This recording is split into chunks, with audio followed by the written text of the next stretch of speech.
Friends, দেখতে পাচ্ছ এখানে আমি নতুন আলুর দম বানিয়েছি। চলো দেখা যাক কিভাবে আমি আলুর দমটা বানাচ্ছি। তোমরাও দেখে অবশ্যই কমেন্ট করো কেমন লাগছে রান্নাটা। যদি আমার কিছু ভুল হয় সেটাও জানাও যে এটাতে আরও এইভাবে দিলে ভালো লাগবে। চলো দেখা যাক, থেকো আমার সাথে।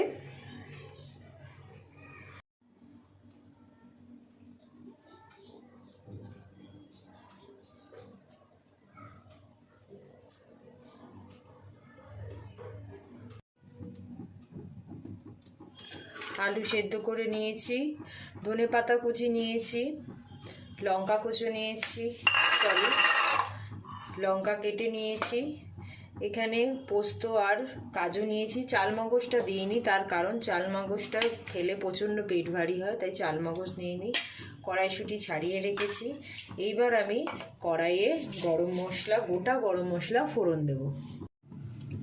চলো তাহলে রান্নাটা শুরু করা যাক। কড়াই তেল দিয়েছি, তেল গরম হয়ে গেছে। শুকনো লঙ্কা দিলাম, জিরে দিলাম। আমি মেথিটা একটুখানি মেথি দেবো, সামান্য মতো একটুখানি মেথি, খালি মেথির একটা আলাদা ফ্লেভার আসে। তেজপাতা দিয়ে দিলাম। গোটা গরম মশলা দেব, ছোটো এলাচ, দারচিনি, লবঙ্গ দিয়ে দিলাম।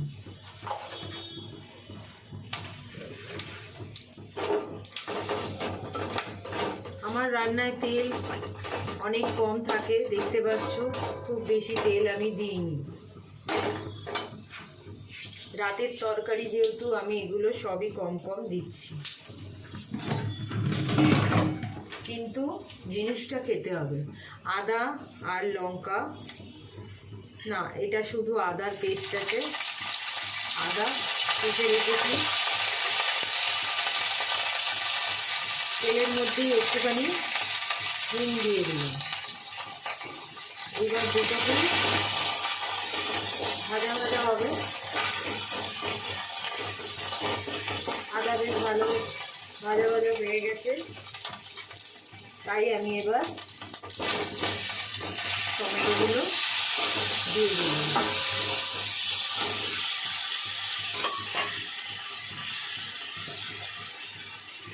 টমেটোর মধ্যে একটু নুন দিয়ে দিলাম। টমেটোটা পেস্ট করে নিলে আরও ভালো। নুন দিয়ে দিলাম, দিয়ে আমি একটুখানির জন্য ঢাকা দিয়ে দেবো, টমেটোটা সেদ্ধ হয়ে যাবে।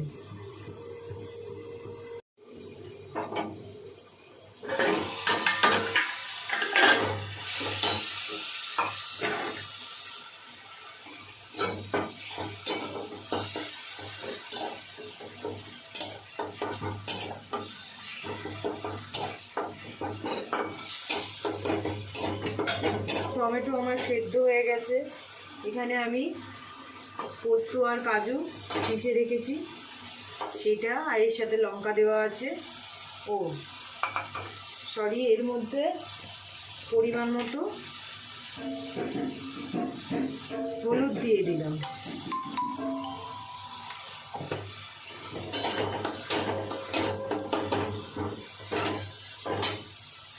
এবার এই পোস্ততে সেটা দিয়ে দেবো।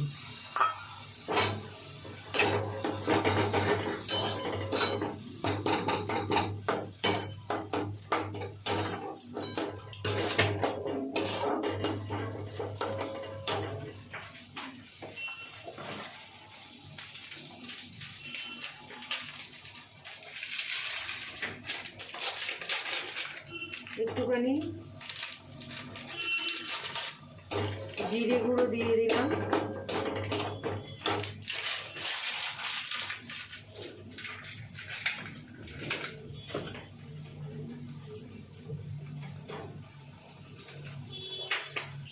একটু টমেটো সস দিয়ে দিলাম।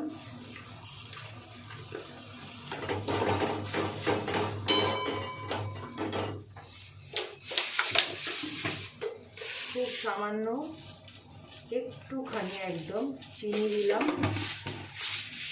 যারা লাল লঙ্কা ইউজ করবে তারা গুঁড়ো লাল লঙ্কা দিতে পারো, দিয়ে দেবে।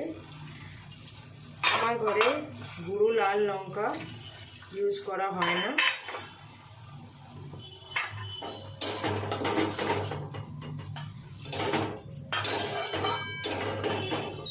এবার এটাকে আমাকে ফুটতে দিতে হবে। 1 মিনিটও লাগবে না, একটুখানি ওটা ফুটে যাবে। দেখতে পাচ্ছ ছেড়ে দিয়েছে। মেথি পাতা আমি এর মধ্যে গুঁড়িয়ে দিয়ে দিয়েছিলাম।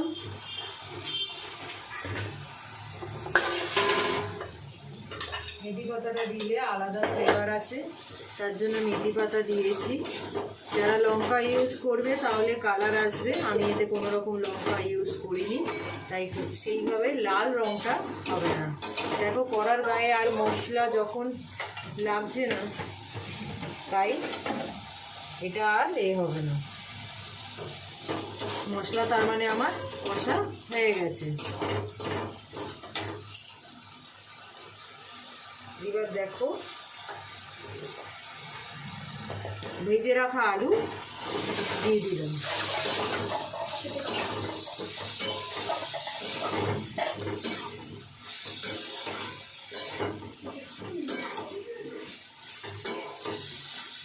এটা আমি মাখা মাখা করব, খুব বেশি করব না। বাটিটার মধ্যে যেটুকু তেল আলু ভেজে রাখা যে তেল ছিল সেটাকে আমি দিয়ে এর মধ্যে দিয়ে দিলাম।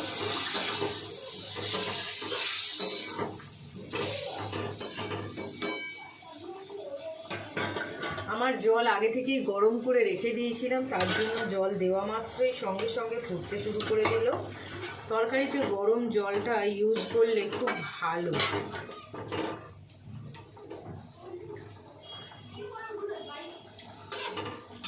সবাই নিজের স্বাদ অনুযায়ী নুন দেবে। আমার এতে আরেকটু নুন দিতে লাগবে, তাই আমি নুন দিয়ে দিলাম। তবুও আমি এটা সিমেতে 1 মিনিটের জন্য ঢাকা দিয়ে ফুটতে দিয়ে দেবো।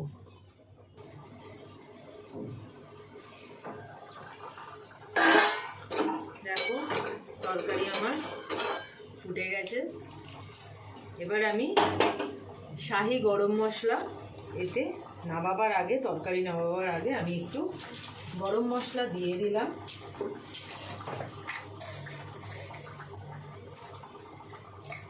গরম মশলার সাথে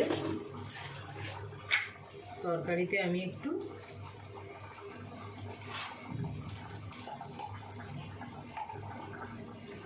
ঘি দিয়ে দিচ্ছি সামান্য।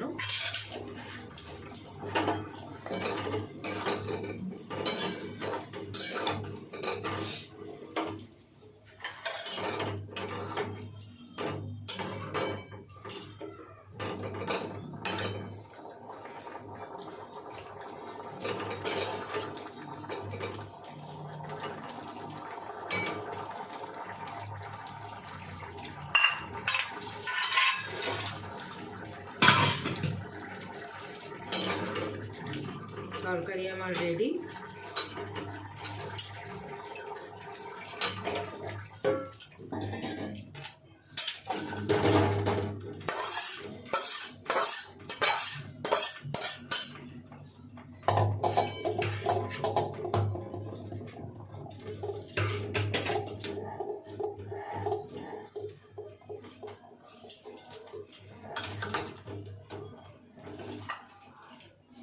ধনেপাতা কুচি, কিছুটা ধনেপাতা এর মধ্যে মিশিয়ে দিলাম।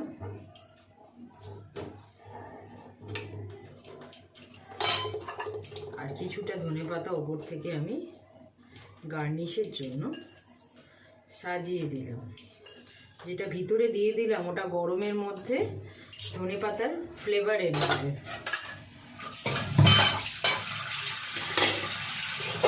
তোমরা কেমন করে করো আমি জানি না, আমি যে প্রসেসে করেছি তোমরাও করে দেখো কেমন লাগছে। অবশ্যই আমার চ্যানেলটাকে লাইক, সাবস্ক্রাইব অ্যান্ড শেয়ার করবে। ফ্রেন্ডস দেখতে পাচ্ছ এখানে আমি নতুন আলুর দম বানিয়েছি। চলো দেখা যাক কিভাবে আমি আলুর দমটা বানাচ্ছি। তোমরাও দেখে অবশ্যই কমেন্ট করো কেমন লাগছে। রান্নাটা। যদি আমার কিছু ভুল হয় সেটাও জানাও, যে এটাতে আরও এইভাবে দিলে ভালো লাগবে। চলো দেখা যাক, থেকো আমার সাথে।